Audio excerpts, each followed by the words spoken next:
মাথায় হাত শাসক দলের। এবার গণপদত্যাগ দিতে শুরু করে দিল তৃণমূলের নেতা কর্মীরা। কি হয়েছে চলুন বিস্তারিত জেনে নেওয়া যাক। লোকসভা ভোটে হুগলি কেন্দ্রে জয়ী হয়েছে তৃণমূল, কিন্তু বাঁশবেড়িয়া পুরসভা এলাকায় প্রায় 11,500 ভোটে বিজেপির কাছে হারতে হয়েছে শাসক দলকে।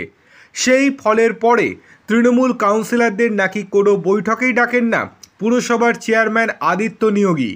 শুক্রবার এই ঘটনার পরিপ্রেক্ষিতে পুরসভা স্ট্যান্ডিং কমিটি থেকে পদত্যাগ করলেন মোট 12 জন তৃণমূল কাউন্সিলর। তার আগে চেয়ারম্যানের বিরুদ্ধে ক্ষোভে ধর্নায় বসেছিলেন তারা, যদিও এই নিয়ে আদিত্য কোনো প্রতিক্রিয়া দেননি।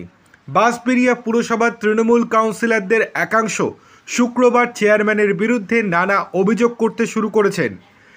কাউন্সিলরদের অভিযোগ, চেয়ারম্যান তাদের কথা কোনোভাবেই শোনেন না। এক কাউন্সিলর বলেন, উনি নিজের কিছু লোককে দিয়ে কাজ করান, কাউন্সিলরদের কোনো গুরুত্বই নেই ওনার কাছে। চেয়ারম্যানের অসহযোগিতার জন্য নিজেদের ওয়ার্ডে পরিষেবা দিতে পারছি না, এর ফলেই লোকসভা ভোটে হার হয়েছে। গত 22শে জুন চেয়ারম্যান বদলের দাবিতে বিক্ষোভের পর শুক্রবার পুরসভার বিভিন্ন স্ট্যান্ডিং কমিটি থেকে পদত্যাগ করেছেন মোট 12 জন কাউন্সিলর।